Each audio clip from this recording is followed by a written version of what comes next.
A gente vai leiloar um objeto indivisível, né? Uma obra de arte, né? É claro que você tem leilões de pacotes, né? Você pode leiloar vários objetos, e tal. Então a gente vai ver o mais simples, que é um objeto só, né?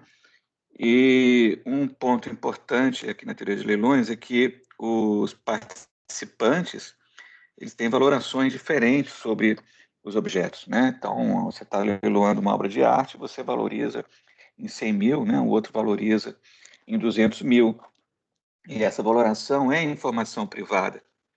Então, os participantes do leilão eles estão jogando um jogo bayesiano, em que todos os agentes têm um conjunto possível de tipos, né? Só que agora pode ser que os tipos não sejam um conjunto finito, tipo 1, tipo 2. Pode ser um contínuo, no intervalo 0,1, por exemplo. Tá? E a crença que cada jogador tem sobre os tipos dos outros pode ser dada por uma distribuição de probabilidade, por exemplo, a distribuição uniforme.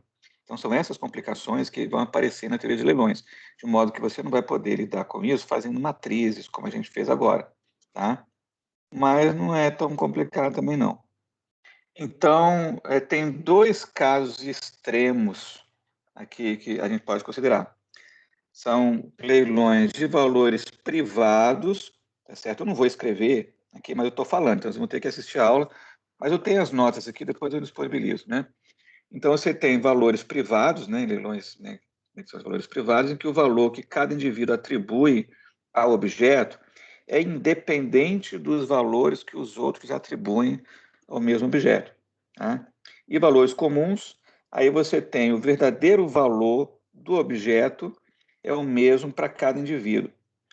Então, o caso de valores privados, ele corresponde ao caso simples em que cada indivíduo possui a informação privada sobre a valoração verdadeira que esse mesmo indivíduo atribui àquele objeto, né? Agora, o caso de valores comuns, ele pode ser interpretado assim, né? É como se a informação que cada indivíduo tem, que é a informação privada, né, que cada indivíduo tem, vem de um sinal do valor verdadeiro desse objeto. Por exemplo, né, o governo está leiloando o direito de extrair petróleo numa terra pública.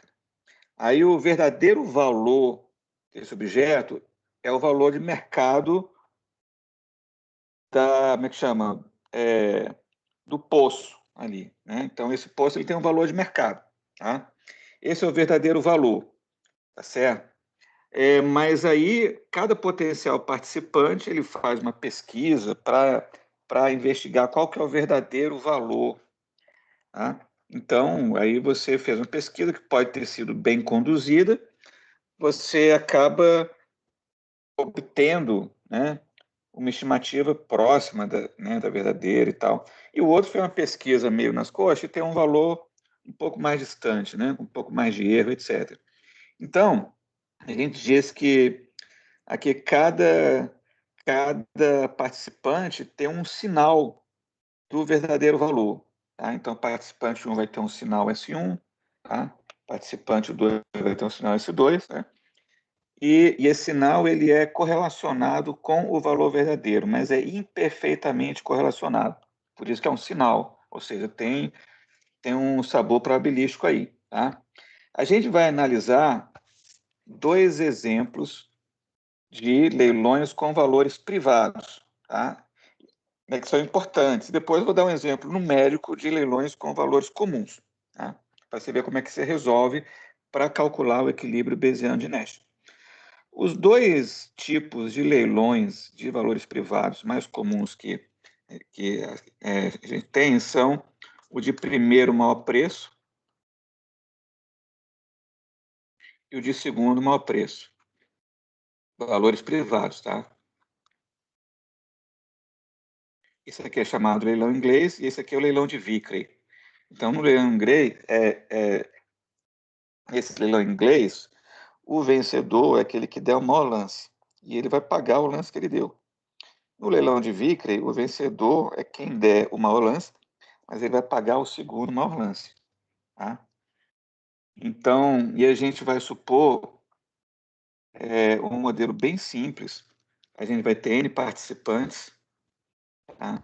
N participantes no leilão. E o tipo de cada participante é a valoração privada que esse participante tem sobre o objeto. Tá? A gente vai supor esse tipo ele vem de uma distribuição uniforme no 0,1. Então, nas exposições de livro-texto, o que os caras vão fazer é dizer que vem de uma distribuição que tem uma acumulada F sobre um conjunto qualquer, por exemplo, intervalo 0,1. Aí supõe, não, mas é diferenciável e tal, e faz as contas. Eu já vou direto colocar uniforme, tá? Para não complicar nos cálculos das integrais com uma distribuição arbitrária, aí você perde a intuição, tá? Então, vamos supor que já tem uma distribuição uniforme no 0,1. É um caso particular. Você poderia supor sei lá, uma exponencial no zero infinito, ou uma distribuição contínua com suporte compacto. Tá? É o que todo mundo faz aí para ficar elegante matematicamente. Mas com a uniforme você já pega os resultados primordiais. Como são valorações privadas, o que acontece? Essas valorações são como se fossem uma amostra I e D de uma normal, de uma uniforme 0,1. Tá? Tá certo? Então, o participante sabe seu tipo, mas todo mundo mais avalia o tipo dos outros participantes como se fosse uma distribuição, como se fosse uma variável aleatória uniformemente distribuída no 0,1. Tá? Então, a gente pode buscar estratégias. Né? O que é uma estratégia? A estratégia é o seguinte: você tem um tipo, lembra aquele negócio lá? Ó, né? Estratégia para o jogador aí é o seguinte: ele vai, para cada tipo, ele escolhe uma determinada ação. Aqui é a mesma coisa. Então, mas qual é o tipo? O tipo é uma variável aleatória. Né? É o tipo verdadeiro dele, é o VI. É o tipo verdadeiro. Mas o que ele vai fazer aqui? Ele vai agir como? Dando um lance. Então, é o bid, né? Esse B vem de bid, é o lance que o participante dá. Ou seja, a estratégia aqui é uma função realmente. Se o conjunto de tipos é finito, tipo 1, 2, aí você faz assim, não, se for do tipo 1, eu adoto A, se for do tipo 2, eu adoto A. Se for do tipo 1, eu adoto A, do tipo 2, eu adoto B, e faz isso aqui. Tá? Porque aqui você tem 1 e 2. Né? Você pode contar, são 2. Agora, ali não. Aqui você tem realmente uma função. Então, a função complicou, né? Então, vamos simplificar, que é o que todo mundo faz. Vamos ver se a gente consegue encontrar equilíbrios com estratégias que são funções lineares. Tá? Então, essas constantes poderiam depender do indivíduo. Mas não, vamos buscar equilíbrios com estratégias lineares, como a gente está fazendo aí, tá? E também simétricas.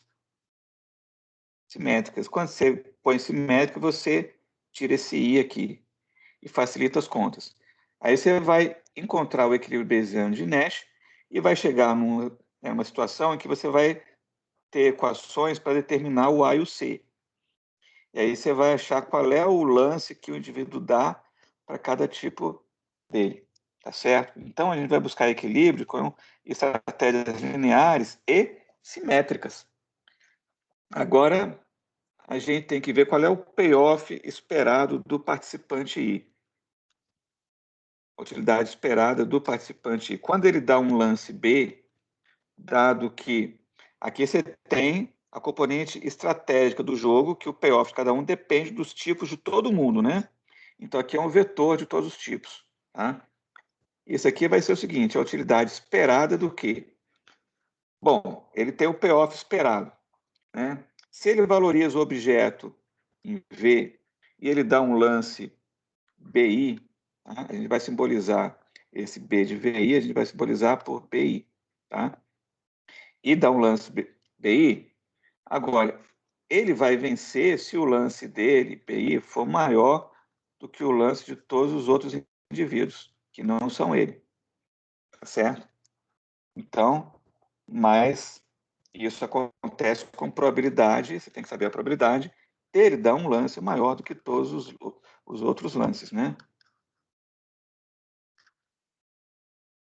Tá certo? Então, ele tem o payoff, assim, ele vence com probabilidade, dado por isso aqui, ou seja, o evento aleatório em que o lance dele é maior do que todos os outros lances. Então, isso tem uma probabilidade. Então, é um evento aleatório, você conhece a variável aleatória, sabe a distribuição, você pode calcular essa probabilidade aqui.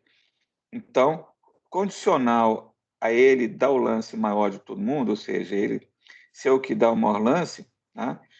Aí o payoff esperado dele é o excedente, né? Valoração menos o lance, tá? Então, a componente estratégica está aqui, né? Porque depende das ações de todo mundo e depende dos tipos de todo mundo, tá? Porque a utilidade né, vai depender do cartesiano de todas as ações e do cartesiano de todos os tipos, tá? Esse aqui é o cartesiano, né?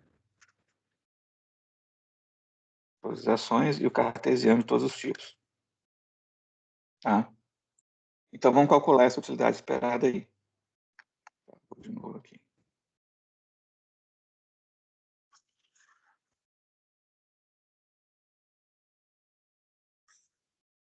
Vamos ver como isso é simples, né? Tá, não é difícil não. Então, a gente vai continuar aqui, ó. A esperança do quê? Aí você coloca aqui a esperança matemática, né? Vou fazer bem grande aqui. Eu vou fazer aqui, ó.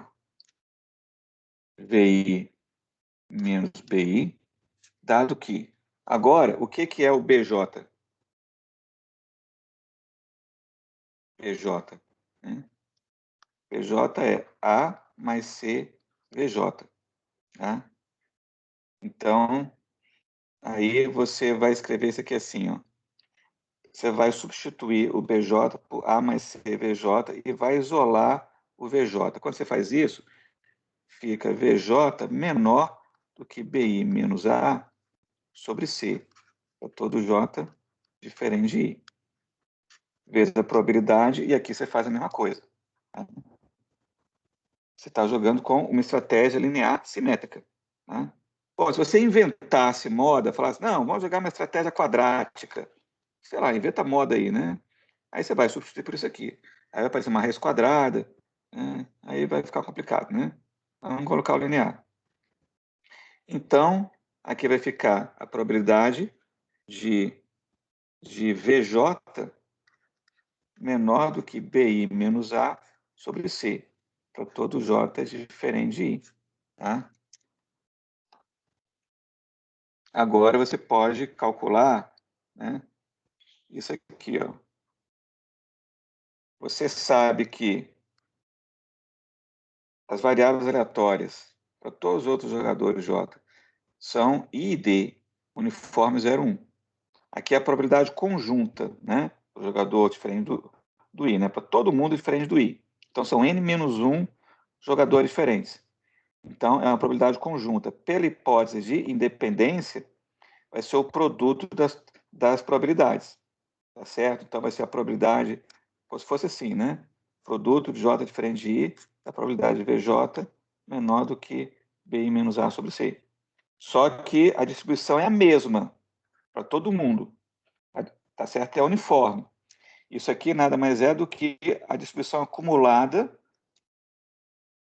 da uniforme avaliada no ponto BI menos A sobre C. Tá certo? É acumulada. É a mesma para todo mundo. Então, não depende do J. E pela acumulada, isso aqui é BI menos A sobre C, porque a acumulada da uniforme é isso aqui, ó. É 1 se x maior que 1, é x se 0 menor ou igual a x menor ou igual a 1, e 0 se for x, tá? Então, isso aqui, ó. Tá certo? A acumulada da uniforme 0,1. Então, é isso aqui. Só que quantas vezes? N menos uma vezes. Então, esse negócio aqui, você vai substituir por, por a acumulada vai ser justamente isso aqui, né?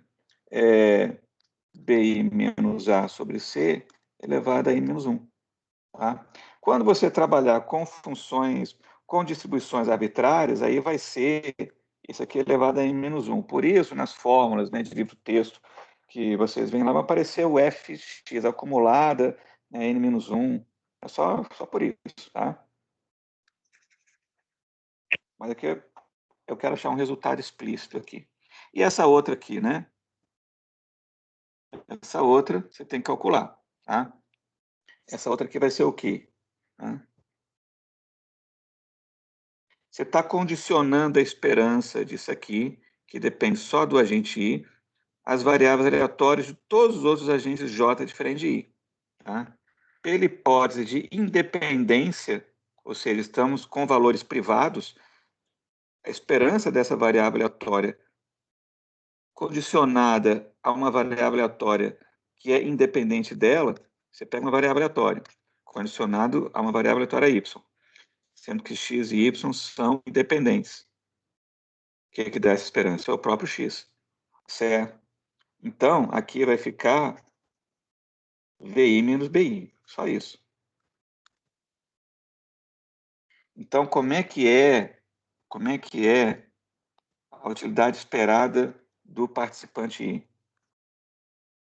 Quando todo mundo mais dá os seus lances, tem os tipos, vai ser VI menos BI, vezes BI menos A sobre C, elevado a N menos 1. Então, o primeiro passo importante, né, de você estudar o leilão é calcular essa utilidade esperada. Aí, ele vai maximizar essa utilidade esperada. Ele tem que escolher o lance BI que maximiza a utilidade esperada. Então, você tem que derivar esse negócio aqui, igualar a zero e calcular para BI. Tá? Então, você deriva essa função objetivo, faz a derivada igual a zero. Então, vai dar o quê? Né? Você tem um produto, né? Então, vai ficar derivada do primeiro, que é menos 1, vezes o segundo, mais o primeiro, BI menos BI, vezes a derivada do segundo, então põe n menos 1 aqui, desceu o expoente, né? Desceu o expoente, ficou BI menos A sobre C elevado a n menos 2, vezes a derivada do que está dentro com relação a BI, que é 1 sobre C. Faz tudo aqui igual a zero. Tá? Se você resolver isso aqui para calcular o BI, tá? Eu vou pular as contas aqui, mas nas notas de aula, né, cujo PDF eu vou disponibilizar hoje ainda, você vai encontrar a solução. A solução vai ser essa aqui, ó. O BI vai ser A sobre N mais N menos 1 sobre N VI. Essa é a solução. Tá? Você pegar o BI e você isolar essa equação. É a condição de primeira ordem do problema. Você calculou o BI. Mas agora você sabe que você está adotando estratégias simétricas. Isso aqui tem que ser A. Isso aqui tem que ser aquele C. Esse é um truquezinho que você usa. Portanto, você vai ter o A tem que ser igual a A sobre N. E o N menos 1 sobre N tem que ser igual a C. Daqui você tira que o A tem que ser zero. E o C vai ser N menos 1 sobre N. Portanto, qual que é o equilíbrio bayesiano de Nash? Do leilão inglês com valores privados. É esse aqui, ó.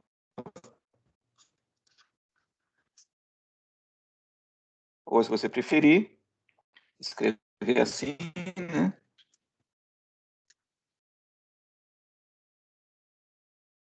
Tá certo? Equilíbrio bayesiano de Nash. Nesse caso, vai ser cada jogador dá um lance que é dado por isso aqui. Tá aí, é isso aqui, né? Para ir de 1 até N.